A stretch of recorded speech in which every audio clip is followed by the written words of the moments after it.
There is a secret inside every Amish marriage. Not the kind of secret that gets whispered behind hands or shared in the dark corners of a barn raising. The kind that gets passed down in plain daylight, at kitchen tables, in gardens, in the back of buggies, handed from one generation to the next, like a piece of furniture no one questions because it has always been there. I grew up inside that secret. I lived inside it for 7 years of marriage without even knowing it had a name. And the strangest part, the part I still cannot fully make sense of, is that my mother knew the secret. She had known it her whole life. She watched it happen to her, and to her mother before her, and to every woman she had ever loved. And she never told me. Not once. Not a single word. Not until the morning everything changed. And when she finally told me, it was not the secret itself that broke something open inside me. It was the reason she had kept it. That is what I need you to hear, because once I tell you what she said, you will not be able to unhear it. And I am not sure, even now, whether that is a gift or a wound. Maybe it is both. Maybe it was always both. Before I go any further, there is something I want to say from the heart. More than 90% of the people watching this right now have not yet subscribed. And perhaps that would not matter so much if these were just stories. But they are not. They are pieces of lives. Pieces of women who were never given the words to describe what was happening to them. Pieces of kitchens and silences and mornings that looked ordinary from the outside and were anything but. So if you have found something real in what I share here, if any of it has ever made you feel a little less alone, I hope you will subscribe and stay. It is completely free, and it keeps these stories, the ones that were never supposed to leave the kitchen, alive a little longer. And while you are here, I want to ask you one thing in the comments. What is a secret someone kept from you that changed everything once you finally learned it? I read every single one. Now let me tell you what my mother never told me, and why. My name is Martha, and this is Hannah, the Amish girl. The channel where the stories no one was ever supposed to repeat finally get spoken out loud. I grew up Old Order Amish in Geauga County, Ohio. I married at 19. I left at 26. And the story I am about to tell you is the one I have been circling for 2 years. The one I kept putting down and picking back up because I could not figure out where it began. I think it begins with a question I asked my mother when I was 8 years old. Because that is the first time she did not answer me. And the way she did not answer told me everything about the secret, before I even knew the secret existed. I was 8. We were sitting at the kitchen table, my mother and I, shelling peas into a metal bowl while my father read in the other room. I had been to a wedding the week before, my older cousin, and something about it had stayed with me. I had watched her face during the ceremony. She was 18. She was wearing her new dress and her new cap, and she looked, the whole time, the way a person looks when they are bracing for something they cannot name. Not unhappy, not exactly afraid, something in between. So I asked my mother. I said, "Mama, why did Cousin Ruth look like that at her wedding?" My mother kept shelling peas. She did not look up. After a long moment, she said, "Ruth was tired. Weddings are long days." That was all. We finished the peas, we moved on. But I never forgot the way her hands went still for just 1 second before she answered. Because even at 8, some part of me understood that the stillness was not tiredness. The stillness was the shape of a thing she had decided not to say. I watched for it after that, the stillness. I started to notice it everywhere. In my aunt's face when her daughter asked why they had to keep having babies. In my grandmother's face when the bishop's sermon touched on a wife's duty. And the women on the women's side all went a particular kind of quiet. I learned to read those pauses the way children learn to read weather. There is something here. It is being kept from you. And you will not find out what it is until the day you get married, and not a single day before. I married Jonas in the spring after my 19th birthday. He was 22. Quiet hands, a serious mouth that almost never smiled. Everyone said he would be a steady husband. The wedding was on a Tuesday in May, 300 people in my father's barn. And I watched my own face in the washstand mirror that morning and understood, for the first time, what I had seen in my cousin Ruth's face a decade earlier. The bracing, the waiting, the thing that had no word. The secret did not reveal itself all at once. That is not how Amish secrets work. They reveal themselves in layers, slowly, the way a field shows what is underneath it only after the thaw sets in. I will not describe the first layer here, because that story belongs to a different video, and I am not ready to tell it yet. But by morning after our wedding night, I understood one piece of what my mother's hands had been covering when they went still. The second layer came 6 months into the marriage, when I said no for the first time. I was exhausted. Awake since before 4 in the morning. The baby had been sick. My back ached in a way that felt like something broken rather than something tired. When Jonas reached for me in the dark, I put my hand gently on his and said, "Not tonight, please. I just need to sleep." He went still. The whole room went still. And then he turned his back to me without a word and lay like that until morning. Now, here's the part I need you to stay with me for. Because what happened next was not Jonas. What happened next was the community. Within 4 days, my mother-in-law appeared at my door with bread she had not been asked to bring. She sat at my kitchen table. She drank coffee. She looked around my kitchen the way women look when they are looking for evidence. And she said, very gently, that a wife's first work was her husband's peace. That everything else, everything, came after that. The message she carried was not hers alone. It had come from somewhere larger, from the structure, from the long, unbroken line of Amish wives stretching back generations who had all been delivered the same message in their own kitchens, with their own bread, with their own carefully gentle voices. I did not refuse again for 11 days. And in those 11 days, I learned what the silence of a community feels like when it begins to close around you. Not a loud silence, not an angry one. The quiet kind. The kind that is so gradual you almost think you are imagining it. Your husband stops speaking at supper. Your sister-in-law mentions a woman 2 districts over whose husband had to speak to the bishop about her. The bishop's wife arrives unannounced, compliments your floors, says nothing else, and somehow leaves you feeling colder than before she came. And then an older woman named Lydia found me behind the long tables at a barn raising. She stood beside me and spoke without looking at me.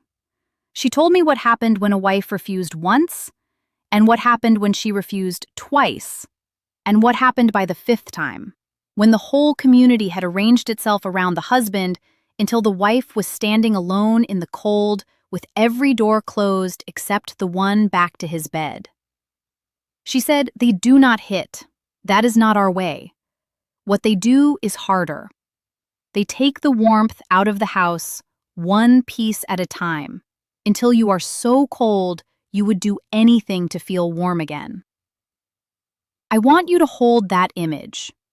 A house going cold, 1 degree at a time. Because that is the system. And I need you to understand the system before I tell you the secret. Because the secret is about the system. Here is the secret my mother never told me. She knew. She knew exactly what marriage would ask of me. She knew what the first no would cost. She knew about the silence and the mothers-in-law and the bread and the coffee and the bishop's wife and the slow withdrawal of warmth. She knew because it had happened to her. She knew because she had watched it happen to every woman she had ever loved. And she did not tell me. Not because she was cruel, not because she did not love me. She did not tell me because she had been taught, the same way I was being taught, that the knowing was a danger.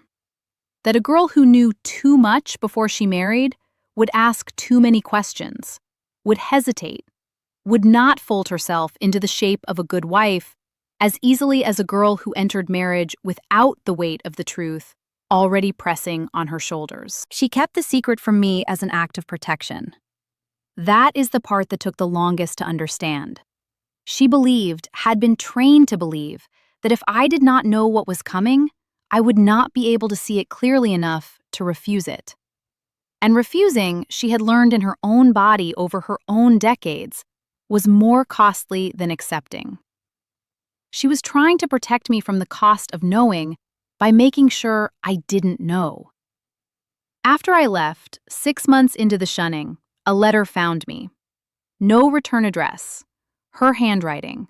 1 paragraph. And what she said was this: Martha, I kept things from you that I should have said. I kept them because I thought the not knowing was a mercy. I understand now that I was wrong.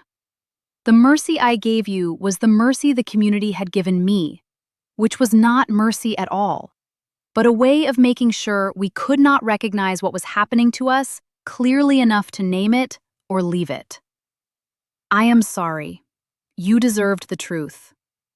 I was too afraid of what the truth would cost you, and too trained to understand that the silence cost you more.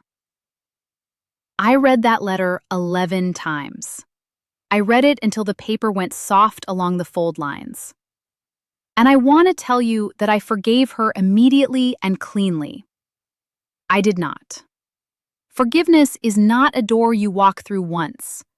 It is a room you keep returning to, finding different things on the floor each time, picking them up one by one. The secret was never really about marriage. The secret was about power, about who gets to know what, about who is allowed to enter a situation with full information and who is handed into it blind because their blindness serves the structure. My mother's silence was not her own silence. It was the silence of every woman who had been told that certain truths were not for wives to carry before they were already too deep inside the marriage to use them. I stayed for 7 years. I had 3 children. I learned to read my husband's silences the way other women read the weather. I became, in the language of my community, a good wife. And somewhere underneath all of it, underneath every night I lay still and every yes I gave that came from fear instead of wanting, one word was sitting very quietly in the back of everything I did. The word was no. Not yet. But the word was there. And it was there because Lydia had put it there behind the bread tables. And because my mother, in 1 letter, late, soft paper, no return address, had finally told me the truth. I left when my youngest was 3. The shunning came exactly as Lydia had described, only larger and quieter than I had imagined. My mother's letters came back unopened, which is how I knew she had tried to send them, which is how I knew something in her had not entirely closed. Outside these walls, what I have described to you has more than one name. My therapist gave me the word slowly, the way you give broth to someone who has not eaten. Coercive control. Sanctioned marital compliance. The socialization of ignorance as protection. In my community, none of those words existed.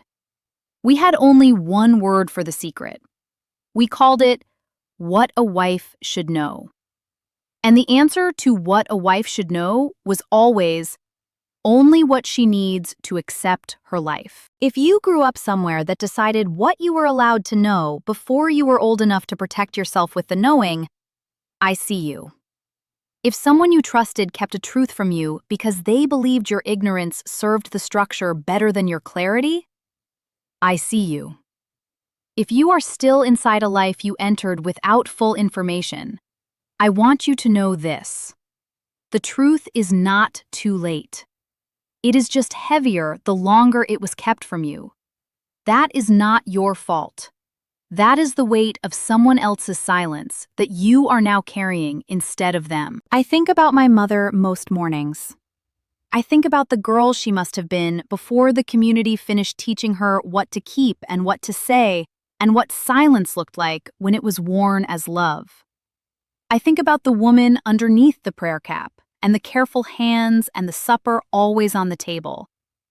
I think about what it cost her to fold all that knowing into silence for 19 years, and then to send it, finally, in one paragraph, in an envelope with no name on the back.